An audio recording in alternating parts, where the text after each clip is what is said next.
সাল্লাল্লাহু আলাইহি ওয়াসাল্লাম আমাদেরকে একটা টেকনিক শিখিয়ে দিয়েছেন টেনশনকে রিলিজ করার জন্য। আমরা তো সবাই এখন সামগ্রিকভাবে একটা টেনশন যুক্ত সমাজের মধ্যে আছি। তো টেনশন রিলিজ করার জন্য রাসূল করিম সাল্লাল্লাহু আলাইহি ওয়াসাল্লাম আমাদেরকে বলেছেন প্রত্যেক ভালো কাজে সাদাকার সওয়াব আছে। তার মধ্যে ওয়া ইন্না মিনাস সাদাকা, হুজুর করিম সাল্লাল্লাহু আলাইহি ওয়াসাল্লাম বলছেন আপনি যখন আরেকজন মুসলমান ভাইকে দেখে হাসি দিবেন এটা আপনার জন্য একটা সদকার সওয়াব। ওয়ান তালকি আখাকা বিওয়াজহিন তালাক, মানে ওয়েলকামিং ফেস, হাস্যোজ্জ্বল মুখ নিয়ে আরেকজন মুসলমান ভাইকে গ্রিট করা, অভিবাদন জানানো। তা আমাদের এখান থেকে আস্তে আস্তে উঠে যাচ্ছে, আমরা পুরো শক্ত হয়ে থাকি, টাইট হয়ে থাকি। আপনি যখন শক্ত এবং টাইট হয়ে থাকবেন, ভদ্রলোক আরেকজন যিনি আসবেন উনি এমনিতে প্রেসার নিয়ে এসে আরো প্রেসারে পড়ে যাবে। সুতরাং আজকে থেকে এটা সুন্নতে রাসূল সাল্লাল্লাহু আলাইহি ওয়াসাল্লাম। আমরা টুপিকে যেই পরিমাণ গুরুত্ব দেই সেই পরিমাণ গুরুত্ব আমার নবীর সত্যবাদিতাকে দেই না। সেই পরিমাণ গুরুত্ব এই যে হাস্যোজ্জ্বল মুখ নিয়ে আরেকজনকে আসসালামু আলাইকুম বলা, মানে আপনার চেহারা দেখলে যেন আমার টেনশন রিলিজ হয়ে যায়, আমি বুঝতে পারি যে এখানে আমি ওয়েলকাম হয়েছি। কিন্তু বর্তমানে আমরা যেই সোসাইটির মধ্যে বসবাস করছি, দিনের পর দিন আমাদের মধ্যে এই জিনিসগুলা, সুন্নতে রাসূলের এই ধারাগুলা আমাদের সমাজ থেকে আস্তে আস্তে ডিসঅ্যাপিয়ার হয়ে যাচ্ছে। শক্ত হয়ে থাকা, কঠিন হয়ে থাকা, মুখ গুমরা করে রাখা, মুখকে কালো করে রাখা। আমি যখন আসবো আপনার ফেসগুলা দেখবো, আমার ভিতরে একটা ঝলক মেহসুস করতে হবে। কারণ এই স্টেজের মধ্যে যারা দাঁড়ান, এখানে কথা বলার জন্য শুধু এলম দিয়ে হয় না, একটা মাহৌল তৈরি করতে হয়। মাহৌল যখন রুহানি হবে তখন জবান দিয়ে মাওলা এমন এমন কথা বের করে বক্তা হয়রান হয়ে যায়, এই কথা কেমনে বললাম, এটা তো আমি কিতাবে পড়ি নাই। মাহৌলের মাধ্যমে যখন মাহৌল রুহানি হয়, মাহৌল রুহানি কখন হয়? যখন প্রত্যেকের সিনা আরেকজনের সিনার সাথে কি থাকে, লিঙ্কড হয়, কানেক্টেড হয়, লিঙ্ক থাকে, যোগসূত্র থাকে। আমি একজনের সিনা আরেকজনের সিনা থেকে কানেকশন যখন দূরীভূত হয়, সেটা ঘরে হোক, সমাজে হোক, মসজিদে হোক, যখন সিনা থেকে সিনা ছুটে যাবে প্রথম টেনশন হবে, অতঃপর রাগারাগি হবে, রাগারাগির পরে বাকিটা আপনারা বুঝে নেন কি হবে। এটা ঘরেও এরকম, মসজিদেও এরকম। এই যে মসজিদের মধ্যে আমাদের মুখ কালাকালি কেন হয়, অতঃপর এটা একসময় বিশৃঙ্খলাপূর্ণ পরিস্থিতিতে চলে যায়। কেন? কারণ আমাদের সিনার সাথে সিনার কানেকশন নষ্ট হয়ে গেছে। সিনার সাথে সিনার কানেকশন তৈরি করে রাখার জন্য আমি গভীরভাবে চিন্তা করেছি, আমার নবী সালামের ব্যবস্থা কেন করলেন? আসসালামু আলাইকুম, আমরা বলি আসসালাম, এটার সাথে আমাদের দ্বীন শরীয়তের সম্পর্ক কি? এটা নিয়ে আমি গভীর চিন্তা করেছি অনেক উলামায়ে কেরামের সাথে। কারণ দ্বীন ইসলাম, আমার নবীর প্রত্যেক হুকুম কিয়ামতের আগ পর্যন্ত নিত্য নতুন রূপে সমাজের মধ্যে আবির্ভূত হবে। এটা আমার নবীর কোরআনের জিন্দা কারামত, আমার নবীর জিন্দা মুজিজা। এটা সমাজ যতই সামনের দিকে যাবে আপনি ততই বুঝতে পারবেন কোরআন, নবী এই হুকুম কেন দিয়েছেন। নির্দিষ্ট একটা সময়ের তাফসীর বা ব্যাখ্যা এমন না যে এটা 2023 আসার পরে সব বন্ধ হয়ে গেছে, না। আপনি নতুন নতুন রূপে গুলাকে আপনি বিশ্লেষণ করতে পারবেন। সালাম ইয়া রাসূলুল্লাহ সাল্লাল্লাহু আলাইহি ওয়াসাল্লাম, আমাদেরকে বলা হয়েছে নিজেদেরকে পবিত্র করো, পেট পবিত্র করো, চোখ পবিত্র করো, আলটিমেটলি তাসকিয়া, পবিত্রতা। কেন পবিত্রতা? স্রষ্টার সৃষ্টির মধ্যে মানুষ এক আজীব সৃষ্টি। মানুষের মতো করে আল্লাহ কাউকে বানায় না। আপনি দেখবেন পাথর, আল্লাহ সৃষ্টিত পাথরকে আপনি ঘরের সামনে রাখেন 18, 20, 22, 2 যুগ 10 যুগ, জায়গা থেকে নড়তেও পারে না, পাথর বাড়েও না। আল্লাহ সৃষ্টি। এবং আমার আল্লাহ মানুষের সিনাকে ব্যাখ্যা করতে গিয়ে বলেছেন, হে মানুষ, তোমার সিনা যখন কঠিন হয়ে যায় তো সেটা পাথরের চেয়ে ভয়ঙ্কর হয়ে যায়। পাথরের মধ্যে এমন পাথর আছে যারা আল্লাহর ভয়ে ক্রন্দন করে পাথরের ভিতর থেকে পানি বের হয়। ওয়া ইন্না মিনাল হিজারাতি লামা ইয়াতাফাজ্জারু মিনহুল আনহার ওয়া ইন্না মিনহা লামা ইয়াহবিতু মিন খাশিয়াতিল্লাহ। আমার আল্লাহ বলেছেন, এরপরে আমাদেরকে বলছেন, মুসলমান, সিনাকে পাথরের ন্যায় করে ফেলিও না ইহুদি খ্রিস্টানদের মতো। আলাম ইয়ানি লিল্লাযিনা আমানু আন তাখশা কুলুবুহুম লিযিকরিল্লাহ ওয়া মা নাযালা মিনাল হক ওয়া লা ইয়াকুনু কাল্লাযিনা উতুল কিতাবা মিন ক্বাবল ফাতালা আলাইহিমুল আমাদ ফাকাসাত কুলুবুহুম। তাদের দীর্ঘ সময় যাওয়ার পরে নবী নাই, রাসূল নাই, উলামা নাই, কিতাব নাই, হাদিস নাই, ফিকহ নাই, নাই কোনো কিছু নাই। মানুষের অন্তর পাথরের নিয়েই শক্ত হয়ে গেছে। ইউরোপের মধ্যে গত কিছুদিন আগে যখন ইন্টারভিউ করা হয়েছে 78 to 82% ব্রিটেনের লোকজন বলেছেন তারা কোনো ধর্মে বিশ্বাস করে না। কেন? কারণ তাদের ধর্মে, তাদের সমাজের মধ্যে ইমামে আজম নাই, তাদের সমাজের মধ্যে ইমাম বুখারী নাই, তাদের সমাজের মধ্যে আল্লামা জালালউদ্দিন আল কাদেরী নাই, উবাইদুল হক নাইমি নাই, ইমাম নুরুল ইসলাম হাশমি নাই। প্রত্যেক যুগে মাওলাই করিম যে উলামা পাঠিয়েছেন না থাকার কারণে ফাকাসাত কুলুবুহুম, অন্তর কি হয়ে গেছে? শক্ত হয়ে গেছে। আমাদের অন্তরকে আল্লাহ শক্ত করতে দেন নাই এই বুজুর্গানে দিনকে, যিনি এখানে শুয়ে আছেন। আপনাদের দৃষ্টিতে অনেকে বলবেন না মাজার গুজি এদিক তারা ইসলে করে, ও ভাই ওনারা লাইট হাউস মাওলাই করিমের ডিভাইন লাইট, নূর, হেদায়েতের নূর, ইশকের নূর, মোহাব্বতের নূর, তাকওয়ার নূর, ওয়ারার নূর, ইখলাসের নূর। এই নূরগুলো আমার নবীর সিনার সাথে কানেক্টেড করে, এই যে সিনার কথা বলছি, যখন কারো সিনার সাথে আমার নবীর সিনার কানেকশন হয়, সিনা কানেকশন কখন হয়? যখন আমার নবীর সিনা যেই প্রকৃতি, যেই আকৃতি, যেই ধরনের, যেই গঠনের হবে, আপনিও যখন আপনার সিনাকে সেই আঙ্গিকে সাজাবেন, সেই ধরন, সেই গঠন, সেই প্রকৃতি, সেই আকৃতি, তো নবীর সিনার সাথে একটা কানেকশন হয়। যখন সিমিলারিটি হয় নবীর সিনা আর আপনার সিনার মধ্যে, যখন মত পাওয়া যায়, এক ধরনের একটা রিসেম্বলেন্স পাওয়া যায়, একটা নূর আপনার সিনার মধ্যে যাবে, সেটা আপনার পাত্র অনুযায়ী। আমার পাত্র যদি আধা সেরা হয় আধা সেরা আসবে, এক সেরা হলে এক সেরা আসবে। এই নূরের সিনাগুলো পৃথিবীর আনাচে কানাচে ছড়িয়ে ছিটিয়ে পড়েছে, যাদের কারণে আমাদের সিনা সপ্তাহে 7 দিনের পর শক্ত হয়ে যাওয়ার পর যখন জিয়ারতের মধ্যে এসে সুহবতে বসি, আমার একটু আবার আলো জ্বলে উঠে। আপনার দৃষ্টিতে ইররেলেভেন্ট, শরীয়ত তাদেরকে ইররেলেভেন্ট মনে করে না, বরং শরীয়ত মনে করে নবী আগমনের প্রয়োজন পড়ছে না এই সমস্ত উলামায়ে দ্বীনের কারণে। যেই কারণে আগে আল্লাহ নবী পাঠাতেন, যেই কারণে আগে আল্লাহ নবী রাসূল পাঠাতেন, সেই কারণগুলো খেদমত আঞ্জাম দিচ্ছেন উলামা এবং আউলিয়ায়ে কেরাম একসাথে বসে। আপনারা বুঝতে পেরেছেন? এদেরকে বলে উলামা। উলামা কারা?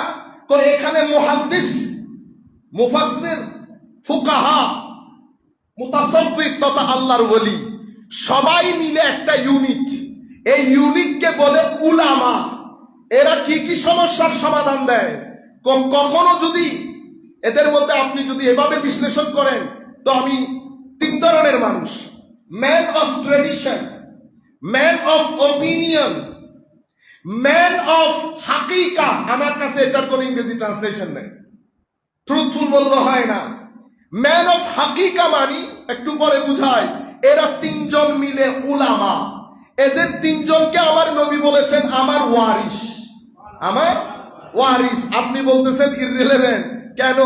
আমার নবী বলছে আমার ওয়ারিস কেন? আমার পক্ষ থেকে যেই জ্ঞান, যেই ইলমে নবুওয়াত আমি নিয়ে এসেছি, সেই ইলমে নবুওয়াতের বাগানের খেদমত করবে এরা। এরা হচ্ছে আমার বাগানের মালি, আমার বাগানের মালি। ম্যান অফ ট্র্যাডিশন, উনার কাজ কি? উনার কাজ হচ্ছে আমাদের ধর্মের যেই বর্ণনা, হাদিস হোক অথবা কোন রেওয়ায়ত, কারণ এটা তো আমি পাই নাই, জেনারেশন টু জেনারেশন আমার কাছে এসে পৌঁছেছে। ন্যারেশনটাকে শুদ্ধ রূপে সমাজের কাছে পৌঁছিয়ে দেওয়ার জন্য যারা কাজ করে তাদেরকে আমরা ম্যান অফ ট্র্যাডিশন বলি।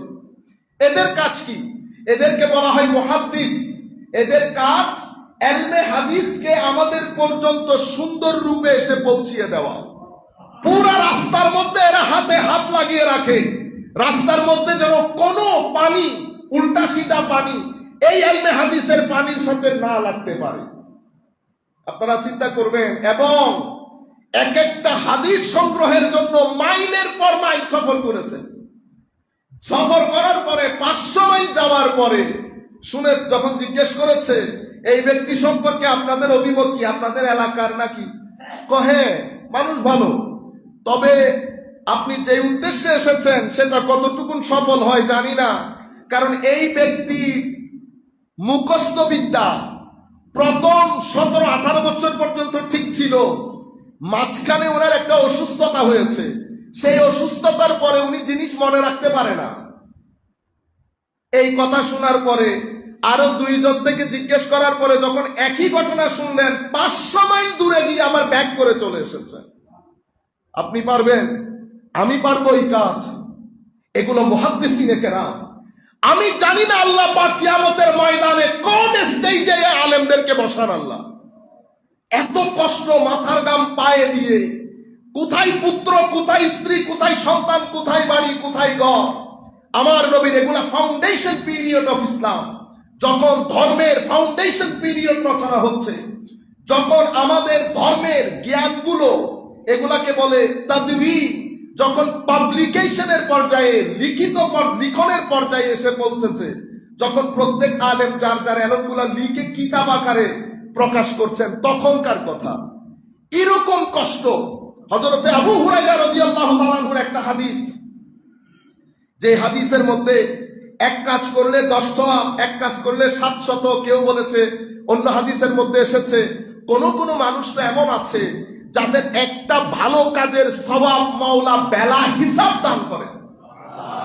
এই হাদিস শুনেছেন উনি সিরিয়াতে। কে বর্ণনা করেছে আপনাকে? হযরতে আবু হুরায়রা রাদিয়াল্লাহু আনহু।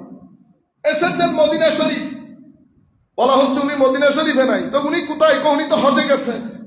আবার মদিনা শরীফ থেকে মক্কা শরীফ এসেছে হজে, তখন কি 2 দিনের সফর, 3 দিনের সফর? কই সিরিয়া, কই মক্কা শরীফ? এভাবে দিক বিদিক ছুটাছুটি করেছেন একটা হাদিসের ভেরিফিকেশন নেওয়ার জন্য। আপনি এই কথা বলেছেন কিনা, আপনি রাসূল করিম সাল্লাল্লাহু আলাইহি ওয়াসাল্লাম থেকে শুনেছেন কিনা, এই কথাগুলো আপনি দেখেন। এরপরে যখন আরো ফিতনা, প্রত্যেকেই যার যার আকীদা প্রচারের জন্য হাদিস সাহাবায়ে কেরামের কওল বলে চালিয়ে দেওয়া শুরু করেছে, অথচ আমার নবী এই কথা বলেন নাই। রাজনীতির কারণে আমরা সব সময় ধর্মটাকে ব্যবহার করি, এটাকে ম্যাকিয়াভেলি বলে। এগুলো আমাদের ধর্মের মধ্যে কখনো ছিল না, এগুলো আমরা ওয়েস্টার্ন কান্ট্রি থেকে শিখেছি। যারা পলিটিক্যাল সায়েন্স পড়েন, ম্যাকিয়াভেলি পড়েন, তাদের জানার কথা, মানে to use religion as a tool of your political gain. আপনি আপনার রাজনৈতিক কারণে ধর্মটাকে ব্যবহার করা, অথচ ধর্ম আপনার আস্তে পৃষ্ঠ নাই। এটা তখনও ছিল, এখনো আছে। এটা আমাদের মুসলমান দুনিয়ার মধ্যেও ছিল। ধর্মের মধ্যে রাজনীতি ব্যবহার, রাজনীতির মধ্যে ধর্মটাকে ব্যবহার করে রাজনীতির ফায়দা হাসিল করা, তো এরকম আমাদের মধ্যেও ছিল। তো রাজনীতির কারণে, ফতোয়ার কারণে আপনি এখন ইমাম আহমদ ইবনে হাম্বল রাদিয়াল্লাহু তাআলা আনহুকে ফতোয়া দিতে হচ্ছে। কারণ আপনি যদি অ্যারেস্ট করতে চান, ফতোয়া ছাড়া তো অ্যারেস্ট করতে পারবেন না। ফতোয়া কোনো সাধারণ মানুষ দেয় নাই, তখনও মৌলবীরাই দিয়েছে ফতোয়া। ইমামে আযম আবু হানিফা রাদিয়াল্লাহু তাআলা আনহু উত্তরে দক্ষিণে ছোটাছুটি করছে। কেন? অ্যারেস্ট অর্ডার হয়ে গেছে।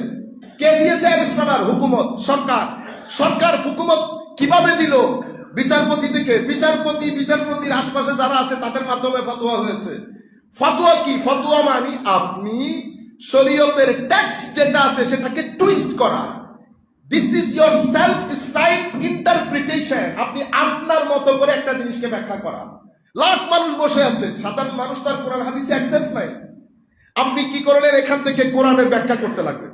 মানুষ তো আর জানেও না, ডাবল চেক করারও সুযোগ নাই, ভেরিফাই করারও সুযোগ নাই। বুঝতে পেরেছেন? এগুলার মাধ্যমে ফিতনা অনেক বেশি ছড়িয়ে পড়ে। ফিতনা মানে আপনার আকীদা, আমল, এগুলার ক্ষেত্রে ভুল বুঝাবুঝি। কেন ভুল বুঝাবুঝি? কারণ আপনার মনে একটা আকাঙ্ক্ষা হতে পারে, আপনার ভুল বুঝাবুঝিও হতে পারে, আপনার অজ্ঞতা, মূর্খতাও হতে পারে, অথবা আপনার মধ্যে তাকওয়া নাই, ইখলাস নাই, খোদাবিরুতা নাই, শুধু দুনিয়ার লোভে আপনি এই কাজগুলা করছেন। সেই কারণে সব কথা ওয়াজে হয় না। সাধারণ মানুষকে ততটুকু বলেন যতটুকুর মাধ্যমে সাধারণ মানুষের আখলাক দুরস্ত হবে, তাকওয়া পরহেজগারি আসবে, আমলের মধ্যে তারা কনসেন্ট্রেট করবে। এমন কোন কথা সাধারণের মাঝে বলিয়েন না যেটা আপনাকে দরকার আলেমদের মধ্যে টেবিল টক করা। আপনি টেবিলের কথা যদি সব বাইরে এসে বলেন, মারামারি হবে, কাটাকাটি হবে। মনে রাখবেন, সেকুলারিজম যেটা, মানে বর্তমানে সেকুলারিজমের যে বয়স 200-250 বছরের বেশি না, কিন্তু সেকুলারিজম অভূতপূর্ব জনপ্রিয়তা পেয়েছে পুরা পৃথিবীর মধ্যে। ইংল্যান্ড বসে বসে এই সেকুলারিজম পুরা দুনিয়ার মধ্যে বিক্রি করেছে। অথচ সেকুলারিজমের আগে ওয়েস্টার্ন কান্ট্রিকে শাসন করত খ্রিস্টান গির্জার মধ্য থেকে, আর আমাদের মুসলিম দুনিয়া প্রায় 1200 বছর শাসন করেছে। এরপরে খ্রিস্টান দুনিয়া 3-4 হাজার বছর শাসন করেছে। কিন্তু পৃথিবীতে বর্তমানে এটা অনেক জনপ্রিয়তা পেয়েছে। কেন? মনে রাখবেন, ধর্ম অসম্ভব সুন্দর জিনিস যদি সেটা সুন্দর পাত্রে রাখেন। এই জন্য আমি মানুষ বুঝাচ্ছি মানুষ কি জিনিস। আপনি যখন ধর্মের মাধ্যমে মানুষকে আপনি পিষ্ট করতে চাইবেন, তো আপনি ধর্ম তো সেটা বলবে না। আপনি কি করবেন? আপনি রং ইন্টারপ্রিটেশন করবেন। কোরআনের টেক্সট গ্রহণ করবেন, এক নাই পর নাই, কোত্থেকে নিছেন। আমি ম্যানচেস্টারে ছিলাম, আমাদের কিছু ভাই একসাথে বসছে, তো তারা হিজবুত তাহরীরের লোক, 7-8 জন ছেলে হবে। তো আমি তাদেরকে জিজ্ঞেস করলাম, বলেন আপনার অনেক কথা বলে কোরআনে পাকে আপনারা ভুল ব্যাখ্যা করেন। আমাকে বলছে, তো কোন জায়গায় ভুল ব্যাখ্যা করেছি? ও আল্লাহ কোরআনে পাকের মধ্যে বলেছে এই সমস্ত কাফির মুশরিকদেরকে যেখানে পাও হত্যা করার জন্য। ইয়া রাব্বানা ইয়া কারীম, তো যে কাফের মুশরিককে আল্লাহ হত্যা করতে বলেছেন তাদেরকে কি আপনার দাদা বানিয়েছেন? আপনার পরদাদা? তাদেরকে বানিয়েছেন কে? তাদেরকে আল্লাহ বানিয়েছেন। তো আল্লাহ বানালে আল্লাহ আবার হত্যার হুমকি দেবে কেন? বানিয়েছেন আল্লাহ। আল্লাহ আচ্ছা কোথায় দিয়েছে? কোরআন শরীফের মধ্যে। তো গুগল বের করে দিচ্ছে। আমি বললাম এটার আগের আয়াত কি আপনি জানেন? তো কোরআন শরীফ নিলাম, আল্লাহ এটা বের করেন এখান থেকে। না, কোরআন শরীফ থেকে তো বের করতে পারবে না। মানে কোরআন শরীফ থেকে সে এই আয়াত বেরই করতে পারবে না। কত বড় আলেম দেখেন। পরের আয়াত জানি না, এই আয়াত কখন নাজিল হয়েছে জানি না। আপনি যখন একটা টেক্সটকে কনটেক্সট থেকে বের করে ফেলবেন, এটার আগামাতা আছে? আগামাতা নেই। অথচ আমার আল্লাহ বলছেন, হাবিব, ধৈর্যের সীমা লঙ্ঘন করেছে এরা, সমস্ত চুক্তি ভঙ্গ করেছে, মানবাধিকার লঙ্ঘন করেছে। হাবিব যুদ্ধের ঘোষণা করেন, ফেরেশতা লাগিয়ে পিছনে আপনাকে সাহায্য করা হবে। এই সমস্ত মানুষ যারা আপনার সাথে সীমা লঙ্ঘন করেছে, আপনার লোকজনকে হত্যা করেছে, যুদ্ধের ময়দানে যেখানে পাবেন তাদেরকে হত্যা করবেন। ইয়া রাসূলুল্লাহ, বাকি লোকজন এই অবস্থার মধ্যে আমার নবী বলছে তাদেরকে হত্যা করা যাবে না যারা তোমাদের সাথে যুদ্ধে আসে নাই। নরমাল মানুষ যার যার কাজকর্মে আছে, you do not kill them. তো কাদেরকে হত্যা করবো? যারা তোমাদের সাথে যুদ্ধের ময়দানে লড়তে এসেছে তারা। আপনি যখন এখন দেখছেন টেক্সটকে যখন আপনি কনটেক্সট থেকে বের করে ফেলবেন, যা মন চাই করেন। কিছুদিন আগ পর্যন্ত এখানে আমাদের আন্তর্জাতিক একজন মুফাসসিরে কোরআন ছিলেন। এগেইন আমি অসংখ্য ভিডিও দেখেছি। সাধারণ মানুষ এগুলা বুঝার কোনো কুদরত নাই, বুঝার কথাও না, এটা তোমাদের বিষয়ই না। হার্ট স্পেশালিস্ট আপনার মাকে কোন ওষুধ দিচ্ছে, এটাকে আপনার বুঝার কথা। আমান্না ওয়া সাল্লাম না, আমরা শুধু তাকলিদ করি। হার্ট স্পেশালিস্ট বলেছে, আমরা গ্রহণ করছি, ভেরিফাই করার কোনো সুযোগ নাই। কেন? কারণ এটা মাওলাই করিমের নিজাম। প্রত্যেক সাবজেক্টের যিনি মেহারতওয়ালা প্রফেসর, অভিজ্ঞ, আমাদের কাজ তাদেরকে অনুসরণ করে। আমরা ভেরিফাই কিভাবে করব? আরেকজন ডাক্তারকে জিজ্ঞেস করে, আরেকজন ডাক্তারকে জিজ্ঞেস করে। আমি কি নিজে নিজে ভেরিফাই করতে পারবো না? নিজে নিজে ভেরিফাই করতে পারবো না। তো এখানে আমি অসংখ্য ক্যাসেট আন্তর্জাতিক সাহেবের শুনেছি। আমি বলেন আয়াত একটা, আপনি শানে নুজুল বলেন, আপনি এই আয়াতের ব্যাখ্যা 1400 বছরের মুফাসসিরিনে কেরাম কি করেছেন সেটা বলেন। এরপরে আপনি এটা বলতে পারেন যে আমি এই আয়াতের ব্যাখ্যায় এটা মনে করি। আপনি আপনার মত হিসেবে প্রচার করেন যাতে মানুষ বুঝতে পারে। কিন্তু আমি যখন কোরআনের আয়াত পড়ে আমি একটা বলে যাব, কোনো রেফারেন্স উল্লেখ করা বাদে, সাধারণ মানুষ মনে করবে সব কোরআন, সব কোরআন। এখানে আমি আমার পুরো বক্তব্যের মধ্যে কোরআনের যে আয়াত পড়ে অনুবাদ করব সেটা ছাড়া বাকিটা কোরআন না। কোরআন না মানলে আপনি কাফের, আমার ওয়াজ না মানলে কি আপনি পথভ্রষ্ট হবেন? কাফের তো দূরের কথা। আপনারা বুঝতে পেরেছেন? এগুলো টুইস্টিং করা, এগুলার কারণেই বর্তমান যুগে যে ফিতনা চতুর্দিকে ছড়িয়ে পড়েছে, ঠিক এই কারণে। যাই হোক, আমি আমার ওই বক্তব্যটা শেষ করি। তো এখানে ম্যান অফ ট্র্যাডিশন, তো ওনারা কি করেছেন, যখন যা মন চায় সব ক্বালা রাসূলুল্লাহ সাল্লাল্লাহু আলাইহি ওয়াসাল্লাম। উম্মতে মুসলিমার কিছু আইম্মায়ে কেরাম দাঁড়ালেন। হায় হায় হায়, আমি মানে কোন আগামাথা খুঁজে পাই না, মানুষ কিভাবে এত লম্বা কাজ করতে পারে। ওনারা বাংলাদেশে আসছেন, ফর এক্সাম্পল বাংলাদেশে এসে এখানে যত বর্ণনাকারী আছে, A B C D E F, ধরেন 50 জন বর্ণনাকারীর দেশ বাংলাদেশ। এখানে এসে ঘরে ঘরে এলাকায় এলাকায় গিয়ে খবর নিয়েছেন। আমি একটা নাম বলি, মিস্টার এ, অমুক বর্ণনাকারীর মধ্যে ওনার নাম আছে, উনি কার কাছে পড়েছেন, ওনার কাছে কে পড়েছে, সমসাময়িক উলামায়ে কেরাম ওনার সম্পর্কে কি ধারণা রাখেন। শেষে এলাকার মধ্যে গিয়ে খবর নিয়েছেন মানুষটা কেমন ছিল, সিআরবি চেক আছে না, সিআরবি পুরা স্ক্রিনিং করে ফেলেছে। এখান থেকে মানুষের রায়, আলেমদের রায়, ছাত্র শিক্ষক সবকিছু বিবেচনা করে ওনার একটা রায় দিয়ে দিয়েছেন, এই ব্যক্তি সত্যবাদী, তবে হাদিস বর্ণনার ক্ষেত্রে উনি নির্ভরযোগ্য নন। বুঝতে পেরেছেন? এখন আপনি আমাকে হাদিস দিয়েছেন, এক ব্যক্তি কিছুদিন আগে আপনি পড়েছেন দর্শন, এটা একটা এলম এবং জ্ঞানের সমুদ্র। আপনি দর্শন পড়ে 2-3 লাইন পরে আপনি মাহফিলের মধ্যে যদি এই সমস্ত কথা বলি করেন, মানুষ পথভ্রষ্ট হবে না? আমরা বছরের পর বছর, হায়াত চলে গেছে, এখনো পর্যন্ত যদি আপনারা আমাদেরকে জিজ্ঞেস করেন হুজুর আপনি কতটুকু জানেন, আমি বলবো এবিসিও জানি না। এটা একটা এলমের মহাসমুদ্র।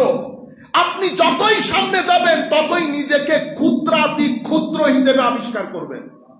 উনি বলে দিচ্ছেন রাসূল পাক সাল্লাল্লাহু আলাইহি ওয়াসাল্লাম আত্মহত্যা করতে চেয়েছিলেন যখন ওহী বন্ধ হয়ে গিয়েছিল। কোথায় এসেছে? বুখারী শরীফে। ও ভাই, মুহাদ্দিসিনে কেরামের একটা সিস্টেম আছে না? আমি ঢাকার মধ্যে যখন এই বিষয়ে কথা হচ্ছিল, এক ভদ্রলোক ফু করে বের করে দিচ্ছে বুখারী শরীফ। আলম হাদিস পড়েন, একবার 2-3-4 বার পড়ার পরও সে বুঝতে পারতেছে না আমি তাকে কোথায় নিয়ে যেতে চাচ্ছি। কেন? কারণ এটা তার বিষয় না, এটা তার বিষয় না, তার বুঝার কথাই না। আমি তাকে বলছি, এই যে আয়েশা সিদ্দিকা রাদিয়াল্লাহু তাআলা আনহার বর্ণনা, বলেন এটা কতটুক পর্যন্ত গিয়ে শেষ হয়েছে? আত্মহত্যার কথা কে বলেছে, আয়েশা সিদ্দিকা নাকি বর্ণনাকারী?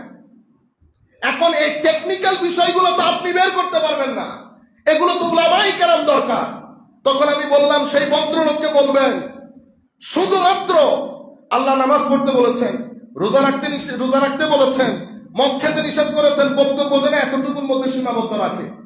এর চেয়ে বাইরে গিয়ে বেশি সাইডন দেখাতে গেলে এই মাসলা হবে। কোন মাসলা? হাদিসে পাকের মধ্যে আমার নবী সাল্লাল্লাহু আলাইহি ওয়াসাল্লাম ইরশাদ করছেন, মুসলিম শরীফের riwayat, হযরত হুযায়ফা ইবনুল ইয়ামান রাদিয়াল্লাহু তাআলা আনহু, উনি বলছেন কানান নাসু ইয়াসআলুনা আন রাসূলুল্লাহ সাল্লাল্লাহু আলাইহি ওয়াসাল্লাম আনিল খায়র। এটা মুসলিম শরীফের riwayat। হযরত হুযায়ফা, ফিতনা সংক্রান্ত হাদিসগুলো বেশিরভাগ হযরত হুযায়ফার বর্ণনা। হুজুর করিম সাল্লাল্লাহু আলাইহি ওয়াসাল্লাম থেকে ইলম ও হিকমত এমন ভাবে শিখেছেন, বিশেষ করে এই সংশ্লিষ্ট যার একটা এক্সপার্টিস আছে না, উনি এই সমস্ত বিষয়ে অনেক এক্সপার্ট ছিলেন। উনি বলছেন প্রত্যেক ব্যক্তি আমার নবী সাল্লাল্লাহু আলাইহি ওয়াসাল্লামের কাছ থেকে ভালো জিনিস, তাকওয়া পরহেজগারের জিনিস, ইখলাসের জিনিস, মানে যেই জিনিসগুলো ভালো মঙ্গলজনক সেগুলো জিজ্ঞেস করত। ওয়া কুনতু আসআলুহু আনিশ শাররি মাখাফাতা ইউদরিকানি, আমি জিজ্ঞেস করতাম অমঙ্গল কোনটা, খারাপ কোনটা, ফিতনা কোনটা, যেন ফিতনা আমাকে টাচ করতে না পারে, আমি যেন বুঝি কোন রাস্তার মধ্যে অরাজকতা। মানুষ জিজ্ঞেস করত তাকওয়ার রাস্তা, আমি জিজ্ঞেস করতাম অরাজকতার রাস্তা, যেন আমি নিজেকে বাঁচাতে পারি। ফাকুলতু ইয়া রাসূলুল্লাহ সাল্লাল্লাহু আলাইহি ওয়াসাল্লাম, আমি জিজ্ঞেস করলাম হে আল্লাহর রাসূল। সাহাবায়ে কেরামের আদব মহব্বত দেখেন, যখন বলে না ইয়া রাসূলুল্লাহ, ইয়া রাসূলুল্লাহ, আপনি সেন্স দেখেন, ইমোশনটা দেখেন, আল্লাহর নবীর দরবারের আদব দেখেন। বলছে ইন্না কুন্না ফি জাহিলিয়াতিন ওয়া শার, হুজুর আমরা তো জাহিলি যুগে ছিলাম, অরাজক পরিস্থিতিতে ছিলাম, ফাজাআনাল্লাহু বিহাযাল খায়র, আপনার মাধ্যমে মাওলাই করিম আমাদেরকে হেদায়েতের রাস্তা, মঙ্গলের রাস্তায় এনেছেন। ফাহাল বাদা হাযাল খায়রি শার, ইয়া রাসূলুল্লাহ এখন তো আমরা একটা দারুণ অবস্থায় আছি, এই অবস্থার পরে কি অরাজক পরিস্থিতি নেমে আসবে ইয়া রাসূলুল্লাহ সাল্লাল্লাহু আলাইহি ওয়াসাল্লাম? ক্বালা নাআম, আসবে। ফাকুলতু হাল বাদা যালিকা শাররু মিন খায়র, ইয়া রাসূলুল্লাহ ওই অরাজক পরিস্থিতির পরে আবারও কি মুসলমানদের মধ্যে সুবাতাস আসবে? ক্বালা নাআম, আসবে। ওয়া ফীহি দুখন, তবে এই অরাজক পরিস্থিতির পরে সুবাতাস আসলেও সেখানে মিশ্রণ থাকবে। কি থাকবে? মিশ্রণ। হায় হায়, এই রিওয়ায়াতগুলো যখন পড়ি তখন আমাদের ইচ্ছে করে কাশ যদি সবকিছু ছেড়ে আমরা অন্যান্য কোনো কাজ করতে পারতাম, তাহলে আল্লাহর বড় ধরা থেকে আমরা বেঁচে যেতাম। তখন মানি যতই তুমি আল্লাহ আল্লাহ রাসূলের কথা বলো, মিশ্রণ থাকবে, নফস থাকবে, আমিত্ব থাকবে, গুনাহ থাকবে। যখন এই পরিস্থিতির কথা এখন আমরা যখন আল্লাহ রসুল কবর হাসর বলি, দুনিয়া তো যায় না, দুনিয়া তো থেকেই যায়, লোভ থেকেই যায়, লালসা থেকেই যায়। লোভ, লালসা, এই বিষয়গুলা, ক্রোধ, রাগ, অহংকার, হিংসা, এগুলো যখন আপনার ভিতরে থাকবে আপনি এগুলো লুকাতে পারবেন না, এগুলা বের হয়ে আসে। কিভাবে বের হয়ে আসে? আপনার চোখের মাধ্যমে, আপনার মুখের মাধ্যমে, আপনার হাতের মাধ্যমে। আপনি হিংসাকে কখনো ভিতরে লুকিয়ে রাখতে পারবেন না। মানুষের পুরা চরিত্র গঠন হয় নফসের বৈশিষ্ট্যের মাধ্যমে। নফসের মধ্যে যদি ঘৃণা থাকে, ওই ব্যক্তির চরিত্রের মধ্যে সেটা ফুটে উঠবে। নফসের মধ্যে যদি অহংকার থাকে, ওই ব্যক্তির মুখের কথার মধ্যে ওই জিনিসটা ফুটে উঠবে। আপনার ভিতরে যা, আপনি বাইরে থেকে সেটাকে লুকাইতে পারবেন না। আমাদের ওয়েস্টার্ন কান্ট্রিতে বিশেষ করে ফেস রিডিং একটা বিষয় আছে। পুলিশ কিন্তু কাউকে মারধর করে না।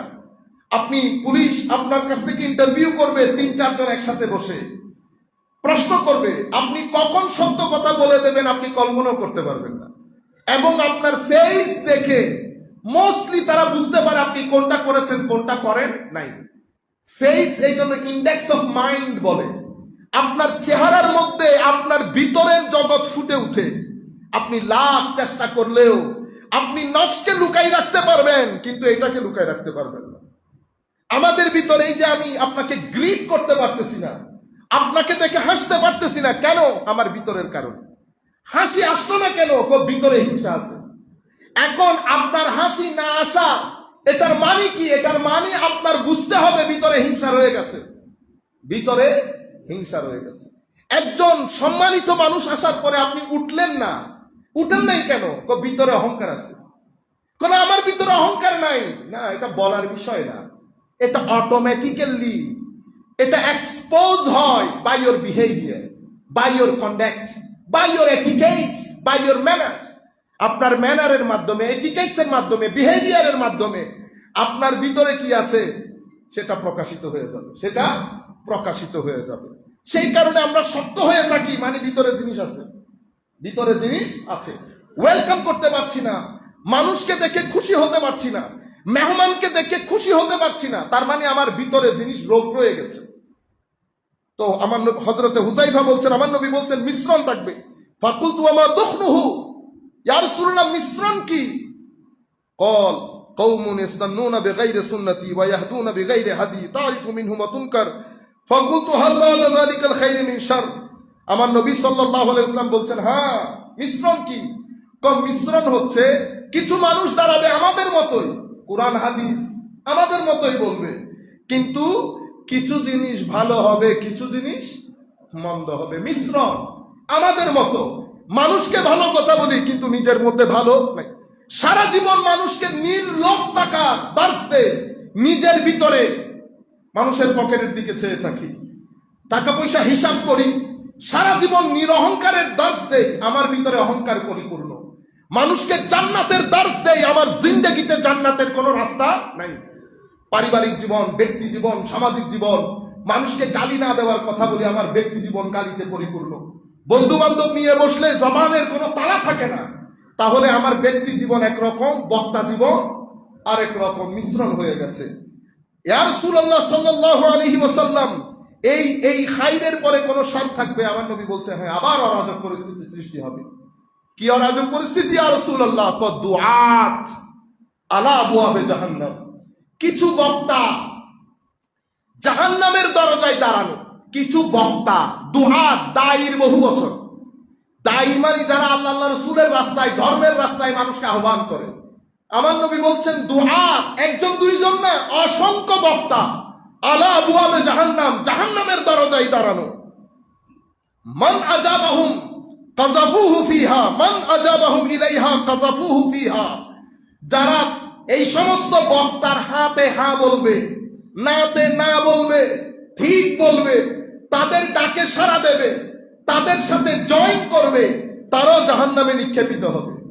ফাকুলতু ইয়া রাসূলুল্লাহ সিফহুম লানা, হাবিব এটা তো বড় ভয়ঙ্কর কথা, আমাদেরকে তাদের বৈশিষ্ট্য বর্ণনা করেন ইয়া রাসূলুল্লাহ, যেন আমি চিহ্নিত করতে পারি, যেন দূরে থাকতে পারি এই সমস্ত বক্তা থেকে। আমার নবী বলছেন নাম কওমুন মিন জিলদাতিনা ওয়া ইয়াতাকাল্লামুনা বিল আলসিনাতিনা, তো দেখতে আমাদের মতো, কাপড় চোপড় আমাদের, জবান আমাদের, মানে কোরআন সুন্নাহ থেকে কথা বলবে, ড্রেস ড্রুসের মধ্যে ইসলামী ভাবধারা থাকবে।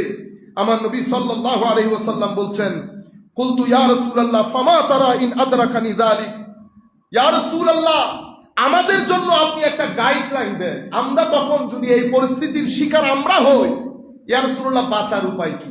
আমার নবী বলছেন তালজাম জামাআতাল মুসলিমিনা ওয়া ইমামাহুম, মুসলমানদের বেশিরভাগ যেই দিকে সেই দিকে থাকবা। আর মুসলমান রুল যদি থাকে, হুকুমত যদি মুসলমানের হয়, তো রুলারের বিরুদ্ধে বাগাবত করবা না, মেইন স্ট্রিম সোসাইটির সাথে জুড়ে থাকবা, লেগে থাকবা।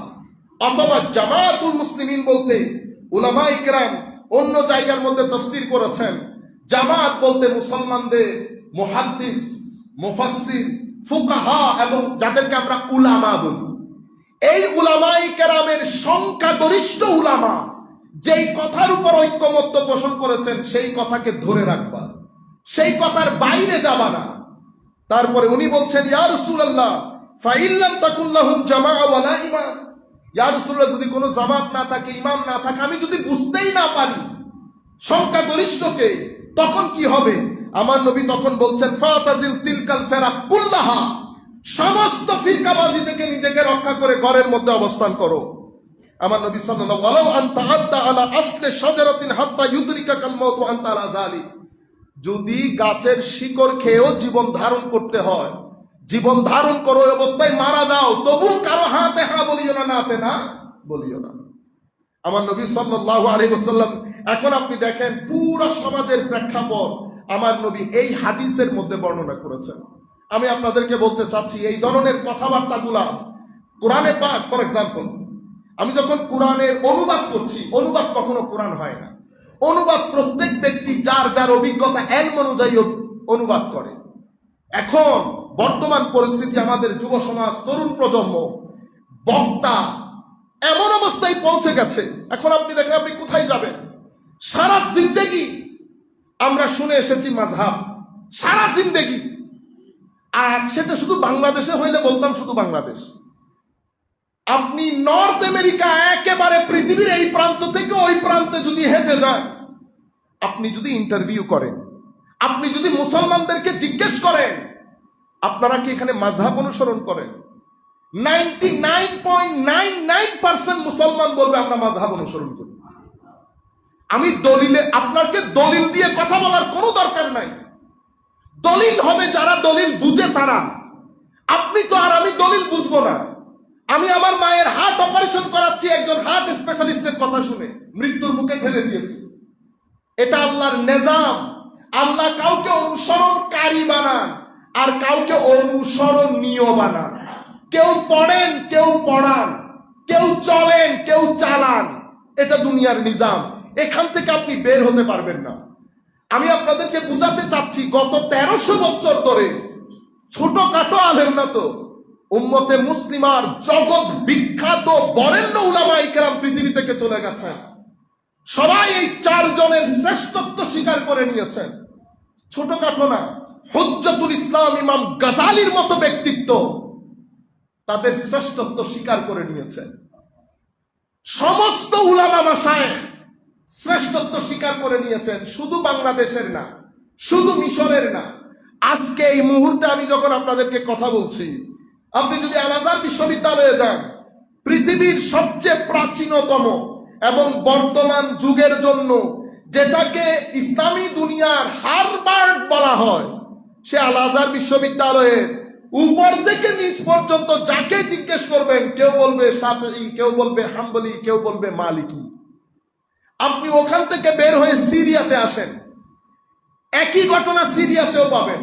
ইয়েমেনে যান, বাগদাদে যান, প্যালেস্টাইনে যান, জর্ডানে যান, যেখানেই যাবেন যান, এই জায়গাগুলো ওই জায়গা যে জায়গার জন্য আমার নবী দোয়া করেছেন, আল্লাহুম্মা বারিক লানা ফি ইয়ামানিনা, আল্লাহুম্মা বারিক লানা ফি শামিনা। এই যে ভূখণ্ডের জন্য আমার নবী দোয়া করেছেন, সেই ভূখণ্ডের আজকের দিন পর্যন্ত সবাই পালন করছে। এখন আমি কি করলাম?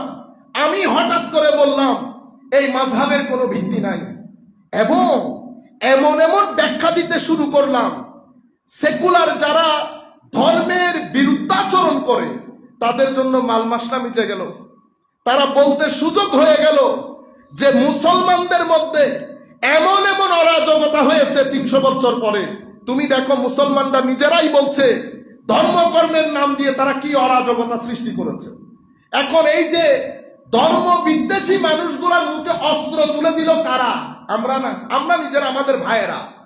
এমন এমন জবান, আপনি রাতে ঘুমাইতে পারবেন না যদি গায়রাতে ঈমান থাকে, আমার নবীর আশক মহব্বত থাকে, রাতে আপনার চোখে ঘুম আসার কথা না। মুসলমান দুনিয়ার ছেলে মসজিদের কোনায় দাঁড়িয়ে যখন ইমামে আজমের বিরুদ্ধে কলম ধরে, আঙ্গুল তুলে, দিন থাকে আর? আপনি জানেন ইমামে আজম কে? যাদের মাধ্যমে সরাসরি আমার পর্যন্ত এসে পৌঁছেছে, তাবেঈনের অন্যতম ইমাম, যে ইমামের মাধ্যমে ফিকহুদ্দিন, দ্বীনের ফিকাহ, ইসলামী আইন পুরো পৃথিবীর মধ্যে ছড়িয়ে গেছে। আপনি সেই ইমামে আজমের গলায় ছুরি চালাতে লাগলেন।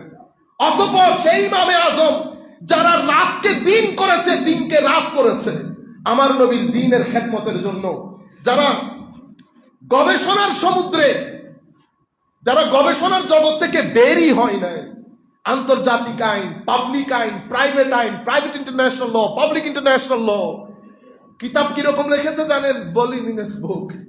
এক এক কিতাব 27 খণ্ড, 22 খণ্ড, 23 খণ্ড, 17 খণ্ডের কিতাব। সেই ইমামদেরকে আপনি নেগেটিভ সমালোচনা করলেন, তারা মুখ বন্ধ করেছে। আর এত টাকা কোত্থেকে আসে আল্লাহ পাক জানেন। আমি একটা প্রতিষ্ঠান করতে আমার মাথার ঘাম পায়ে পড়ে, মানুষের দুয়ারে দুয়ারে যেতে হয়, কারণ আমাদের আহলে সুন্নাত ওয়াল জামাত, আমরা প্রতিষ্ঠান প্রেমিক না, প্রতিষ্ঠান কেন্দ্রিক না, আমরা মাহফিল কেন্দ্রিক।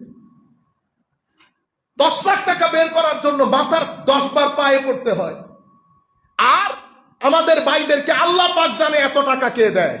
আপনি বলবেন হুজুর আমাদের না, বাংলাদেশে মাদ্রাসায় যারা পড়ে 90% ছেলে দারিদ্র সীমার নিচ থেকে উঠে আসা। আপনার চুলায় কোনোদিন আগুন জ্বলে নাই, আপনার ঘরের মধ্যে ল্যান্ড ক্রুজার আসে কোত্থেকে? আমি বলতে পারবো, কারণ আমি আগুনহীন ঘর থেকে উঠে আসি নাই। কিন্তু আমি পাইতেছি না, আপনি পাইলেন কই? সেটা আমি মানুষের কাছে ছেড়ে দিলাম।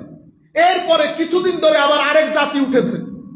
আপনি কল্পনা করতে পারবেন ফিতনার চাদর কিভাবে আমাদেরকে আবৃত করছে।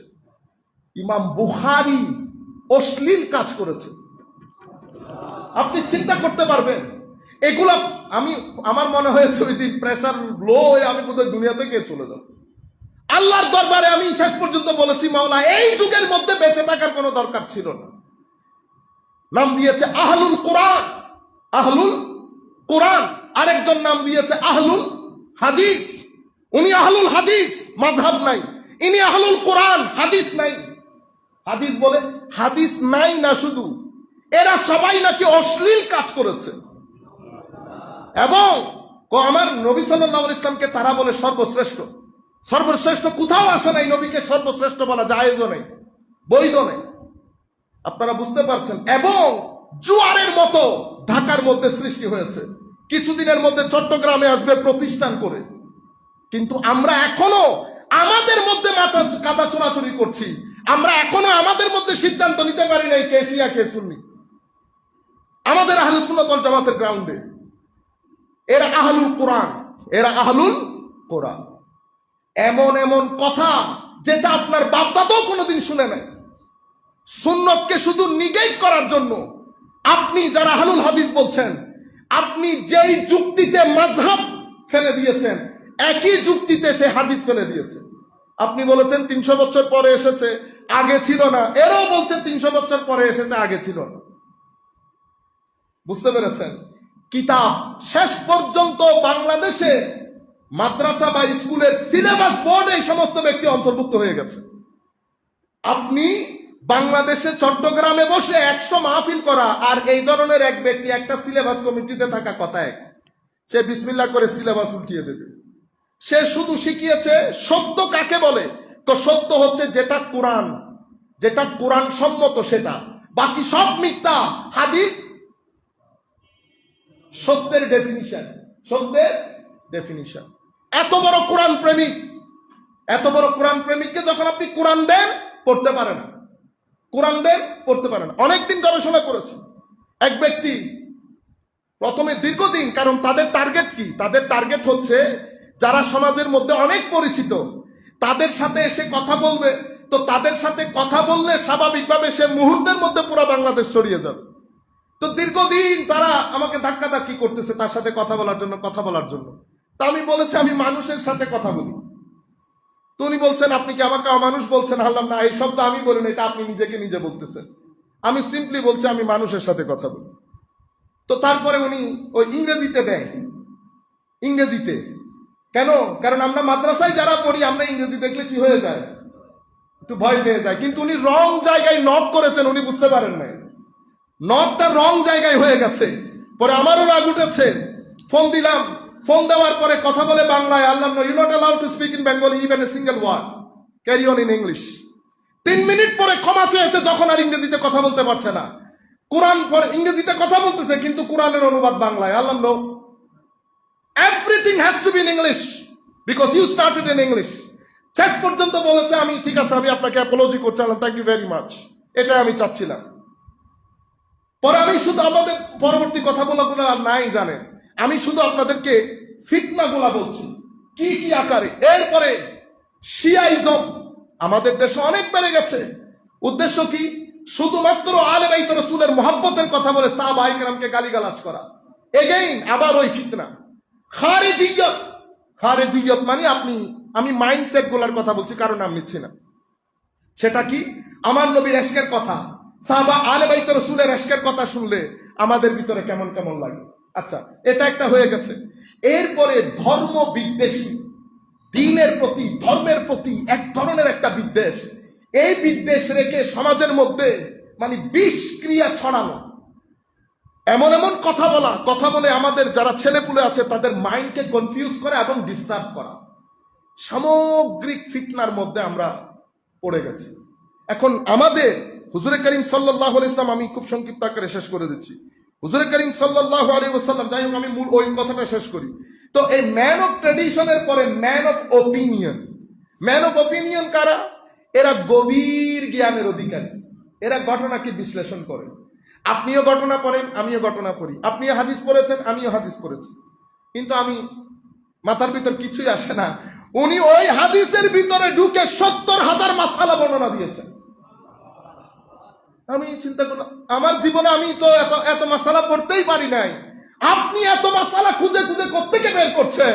আমার নবী হাদিসে পাকের মধ্যে বলছেন, উম্মত মান ইউরিদিল্লাহু বিহি খায়রা ইউফাক্কিহু ফিদ্দীন, যাকে আমার আল্লাহ পছন্দ করেন তাকে মাওলা জ্ঞান ইলমুল ফিকহ তথা দ্বীনের গভীর জ্ঞান দান করেন। তারা একেবারে তলার মধ্যে গিয়ে পুরা ঘটনা কুল্লুম কুলা করে দিতে পারে, সেটা সাধারণ মানুষের পক্ষে সম্ভব না। ইমামে শাফিঈ প্রত্যেক কাজ নিয়তের উপর নির্ভরশীল, এটা একটা হাদিস। এই হাদিস থেকে মতান্তরে 70,000 মাসআলা ডিরাইভ করেছেন। কল্পনা করা যায়? আমি সিম্পল, আপনারা এমনিতে একটা ইন্টারেস্টিং বিষয় জাস্ট বোঝানোর জন্য, এগুলা কি ধরনের, এটা একটা ইন্টারেস্টিং বিষয়। মানে আপনি ভাষা একটা বিষয় আপনারা বুঝতে পারবেন। এক ব্যক্তি তার স্ত্রীকে বলেছে, তুমি যদি সকাল পর্যন্ত আমার সাথে কথা না বলো তুমি তালাক, তুমি তালাক। স্ত্রী বলেছে আমি আপনার সাথে কথা বলবো না। এই মাসআলা নিয়ে এখন স্বামী বসে আছে, ওখতা ইবে তো ফজর রেজাল্ট কিন্তু হতা ন হয়, এটা হতা ন হয়, এটা ন হয় তো বেচারা দুঃখ করি। এখন উনি সকালবেলা উঠতে উঠতে হযরতে সুফিয়ান উয়াইনা রাদিয়াল্লাহু তাআলা আনহুর দরবারে যান, যাদের উপর এলমের সুতুন বলা হয়, স্তম্ভ, যাদের উপর এলমে দ্বীন স্থাপিত হয়েছে। তো হুজুর, আমার স্ত্রীকে বলেছি সকাল পর্যন্ত কথা না বললে সে তালাক। সে বলেছে কথা বলবে না, আসলে সে কথা বলে নাই সকাল পর্যন্ত। এখন কি স্ত্রী তালাক? উনি বলেছেন তালাক। বেচারা তো বউরে তালাকও দিতে চাচ্ছে না। বেচারা আবার ইমামে আজমের দরবারে গেলেন। ইমামে আজম কোন একটা কাজ করতেছে, করার সময় বলতেছে বলো। ইমামে আজমের কাজ করছে, বলার পরে বলছে না তালাক হয় নাই, তুমি চলে যাও। ইন্না লিল্লাহ। তালাক হয়েছে, তালাক হয় নাই, মাঝখানে দুঃখ করে নাকি। এখন উনি আবার গেলেন সুফিয়ান উয়াইনার কাছে, হুজুর আপনি বলেছেন তালাক হয়েছে, আবু হানিফা বলছেন তালাক হয় নাই। এটা শোনার পরে সুফিয়ান উয়াইনা রাগ করে ইমামে আজমের দরবারে আসে এবং বলছে, হে ইমাম, হে আবু হানিফা, আল্লাহকে ভয় করো, কিভাবে বললা তুমি তালাক হয় না, স্পষ্ট যেখানে তালাক হয়ে গেছে। এবং অনেক ধরনের কথা বলেছে, শরীয়ত নিয়ে এটা করিও না, যেটা আমাদের কালচার এখনো রয়ে গেছে। তখন ইমামে আজম বলছেন, তুমি ঘটনাটা আবার বলো। হুজুর আমি আমার স্ত্রীকে বলেছি তুমি যদি সকাল পর্যন্ত আমার সাথে কথা না বলো তুমি তালাক। সে আমাকে বলেছে সে কথা বলবে না, এবং এরপরে সকাল হয়ে গেছে সে আমার সাথে কথা বলে নাই, অর্থাৎ সূর্যোদয় হয়ে গেছে, কথা বলে নাই। উনি তখনও বলছেন, দেখেছো কি বলেছে? বলে যে ইমাম, স্ত্রীকে যখন বলেছে সকাল পর্যন্ত কথা না বললে তালাক, এর পরবর্তীতে স্ত্রী তো কথা বলেই দিয়েছে। কোনটা? স্ত্রী বলে নাই আমি তোমার সাথে কথা বলবো না, এটা কথা তো। কথা মানে কি? বক্তা বলবে, শ্রোতা বুঝবে। বক্তা বলেছে, শ্রোতা বুঝেছে, মিনিংফুল কথা। কথা বলে নাই। আমি আপনাকে একটা ইন্টারেস্টিং বিষয়, এটা সিম্পল একটা জিনিস বুঝাচ্ছি, আইকিউ কাকে বলে। এই আইকিউ যারা ফুকাহায়ে কেরাম হন, তারা কোন কাম থেকে কোন জিনিস উদ্ধার করবে আপনি কল্পনাও করতে পারবেন না। সেই কারণে lakh man of tradition, man of opinion কয়জন? 8 জন। আমার নবীর সাহাবায়ে কেরামের মধ্যে ফকিহ সাহাবীর সংখ্যা মাত্র হাতে গোনা 13-15 জন। বাংলাদেশে আপনারা মনে করেন ঘরে ঘরে মুফতি, ঠিক না? বাংলাদেশে ফতোয়া দিতে পারবে সকল ঘরানার মুফতি মিলে 5-6 জনের বেশি হবে না। 5 জন হবে কিনা সন্দেহ। আপনারা বুঝতে পেরেছেন, এটা অনেক বড় নিয়ামত। এরপরে আসহাবুল হাকিকা, এরা হচ্ছে ম্যান অফ হাকিকা, মানে এরা 2 জন বলে তাকওয়া কাকে বলে? আল্লাহর ভয়কে তাকওয়া বলে। এরা 2 জন শুধু বলে, আর ইনি সেটা করে দেখায়। আপনি যদি 2 জনকে জিজ্ঞেস করেন, হুজুর আল্লাহর ভয় জিনিসটা কি, কিভাবে অর্জন করতে হয়, 2 জনের কাছে কোনো উত্তর নাই। এই উত্তর দিতে পারেন ইনি, যিনি মাজারে শুয়ে থাকেন, তিনি নামাজের মধ্যে খুশু খুদু লাগে, এটাই 2 জন বলে। তাদেরকে যদি জিজ্ঞেস করেন, হুজুর খুশু এবং খুদু অর্জন কিভাবে করতে হয়, ওনারা দেখাইতেন ওনাকে। এটা আমাদের বিষয় না। হুজুর ঈমান বুঝলাম, কিন্তু হাকিকতে ঈমান, যে ঈমানের মাধ্যমে ব্যক্তির অন্তর আল্লাহর ভয়ে বের হয়ে আসতে চায়, সেই ঈমান আমি অর্জন করব কি করে? 2 জনের কোনো জবাব থাকে না। 3য় জন দাঁড়িয়ে বলে, আমার সুহবতে থাক, তোকে দেখাবো ঈমানের হাকিকত কাকে বলে। ঈমানের হাকিকত কাকে বলে? হুজুরকে ছাত্র দেখাচ্ছে নামাজ, রুকু, সিজদা, তাকবীরে তাহরিমা সব পারফেক্ট। হুজুর বলছে ঠিক আছে, তোমাদের নামাজ শিক্ষা হয়ে গেছে। ওই কোণা থেকে ফকির বসে আছে, আসহাবুল হাকিকা, ডেকে বলতেছে, হুজুর নামাজে যখন দাঁড়ান শুধু কেবলা ঠিক রাখলে হয় না, দিলের কেবলাও ঠিক রাখতে হয়। তোমার ছেলে যখন নামাজে দাঁড়িয়েছে, তাকবীরে তাহরিমার জন্য হাত তুলেছে, তুমি তাকে পারফেক্ট বলেছো, সেই তার অন্তরে তখন সিনেমার চিন্তা করছে। তার দিলের কেবলা সিনেমার দিকে, মুখের কেবলা কাবার দিকে। তো যারা মুখের কেবলা কাবার দিকে হয়েছে কিনা ভেরিফাই করে তাদেরকে মুফতি বলে, যারা দিলের কেবলা আল্লাহর দিকে হয়েছে কিনা এটাকে ভেরিফাই করে তাদেরকে আল্লাহর ওলি বলে। সাবজেক্ট ভিন্ন ভিন্ন। এই 3 জনকে বলে উলামা। এরা হচ্ছে উম্মতের স্কলাস্টিক বডি। ইয়া রাসূলুল্লাহ, ফিতনা থেকে আমাদের রক্ষার কি উপায় কি? এই অবস্থা যখন সৃষ্টি হবে, ভাইরাল বক্তা বিশেষ করে নওজোয়ান তরুণ প্রজন্মকে বলবো, আমাদের কাছে এখন আমার নবী সাল্লাল্লাহু আলাইহি ওয়াসাল্লাম বলেছেন কোরআন সুন্নাহ, কোরআন সুন্নাহ। এখন কোরআন সুন্নাহকে আমি বুঝতে পারবো না, কোরআন সুন্নাহ বুঝবে কিভাবে? যেভাবে সালফে সালেহিনে উম্মত, আইমাই উম্মত আমাদেরকে বুঝিয়েছেন, আমরা ঠিক সেভাবে বুঝবো যদি ফিতনা থেকে নিজেদেরকে বাঁচাতে চাই। আপনারা বলবেন হুজুর সালফে সালেহিনে উম্মত কোথায় ছিল, কিভাবে বুঝবো? প্রত্যেক যুগে এই ধরনের আলেম থাকবে, কম আর বেশি, কম আর বেশি। কোন আলেমের মজলিস পরিত্যাগ করবেন? যেই আলেম মজলিসের মধ্যে বসে ঘৃণা চড়াবে, নাম্বার ওয়ান। যেই আলেম দলিল দিয়ে কথা না বলে নফস দিয়ে কথা বলবে। নফসের কথা কি? তুই, তুকারি, হুঙ্কার, কাফের, এই সমস্ত কথাবার্তাগুলো যেই মজলিসে বলা হবে ত্যাগ করবেন।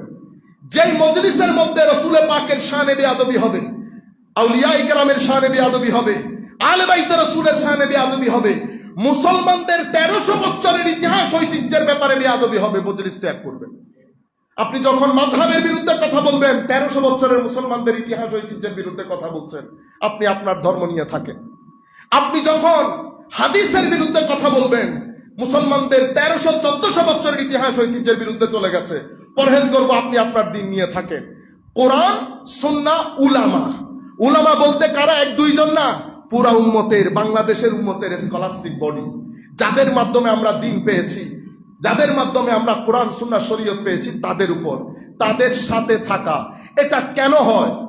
1 মিনিটের মধ্যে শেষ করে দিচ্ছি। যেই কারণে হয়, প্রথমত মূর্খতা। এই যে আপনি মূর্খ, আপনি জানেনই না, আপনি কোরআন সুন্নাহ পড়েনই নাই, হাদিস পড়েনই নাই, আইমা ইকরামকে জানেনই নাই, নিরেট মূর্খতা। কোরআন কি বলেছে, সুন্নাহ কি বলেছে, উলামাই উম্মত, সালফে সালিহিনে উম্মত, আইমাই উম্মত এটা কিভাবে ব্যাখ্যা দিয়েছেন, নিরেট আপনি জানেনই না, সমস্যা সৃষ্টি হয়েছে। আরেকটা হচ্ছে হাওয়া, নফস। এটা মানুষের সমস্যা হচ্ছে আল্লাহ মানুষের ভিতরে একটা এমন একটা ডিভাইস দিয়েছেন, এটা মানুষকে ঠেলতে থাকলে মানুষ আসমানে গিয়ে লাগে। আর এটা যদি মানুষকে টেনে ধরে, মানুষ শুধু জমিনে যায় না, চতুষ্পদ জন্তুর চেয়েও নিকৃষ্ট হয়ে যায়, চতুষ্পদ জন্তুর চেয়েও নিকৃষ্ট হয়ে যায়। এখন আপনি উপরের না নিচের কেমনে বুঝবো? আখলাক দিয়ে বুঝবো, চরিত্র দিয়ে বুঝবো, ভদ্রতা কতটুকু, নম্রতা কতটুকু, জ্ঞান কতটুকু, যুক্তি কতটুকু, সিজদা কতটুকু, এগুলাই বলে দেবে আপনি উপরের লোক না নিচের লোক। মাওলাই করিম স্রষ্টার সৃষ্টির মধ্যে এক জাতকে আল্লাহ ইলম, হেলম, আখলাক, তাকওয়া, ইখলাস, পরহেজগারি, শিক্ষা, ডিভাইন নলেজ এবং শিক্ষার মাধ্যমে মানুষের যত ডাইমেনশন আছে, সাইকোলজিক্যাল ডাইমেনশন থেকে শুরু করে, সেকুলার ডাইমেনশন থেকে শুরু করে, রুহ থেকে শুরু করে, সমস্ত কিছু এমন ডেভেলপ করেছে আল্লাহ, তাকে ইনসানে কামেল উপাধি দেওয়া হয়েছে। সেই ইনসানে কামেল যেতে যেতে যেতে আরশ ভেদ করে, লৌহ কলম ভেদ করে, যখন লামাকান পর্যন্ত পৌঁছেছে, সৃষ্টির পিছনে থেকে গেছে, ইনসানে কামেল উপরে উঠে গেছে। সেই ইনসানে কামেল মুহাম্মদুর রাসূলুল্লাহ সাল্লাল্লাহু আলাইহি ওয়াসাল্লাম। এভাবে আমার নবীর উম্মতের মধ্যে যারা উপরে উঠেছে, উপরকেও বোঝা যায়, নিচকেও বোঝা যায়। উপরে বুঝবেন তাদের চেহারার মধ্যে খাস নূর থাকে, জবানের মধ্যে তাসির থাকে, আমলের মধ্যে, আপনি সুহবতের মধ্যে বসলে আপনি ঘেরা কোলে পড়ে যাবেন, জবান থেকে গালি বন্ধ হবে, সমালোচনা বন্ধ হবে, কুকথা বের হয়ে যাবে, আপনার চরিত্রের মধ্যে একটা আমূল পরিবর্তন আসবে। আমরা সেই ধরনের মজলিস, সেই ধরনের ব্যক্তির সন্ধান করব, বাকিগুলা ত্যাগ করবো। মাওলাই করিম এই ফিতনার জমানা থেকে আল্লাহ আমাদেরকে রক্ষা করুন, আমাদের ঈমান আমলকে রক্ষা করুন, তরুণ প্রজন্মকে মাওলাই করিম তার চাদরে আবৃত করে রাখুন। মা আলাইনা ইল্লাল বালাগুল মুবিন। আসসালামু আলাইকুম ওয়া রাহমাতুল্লাহি তাআলা ওয়া বারাকাতুহু।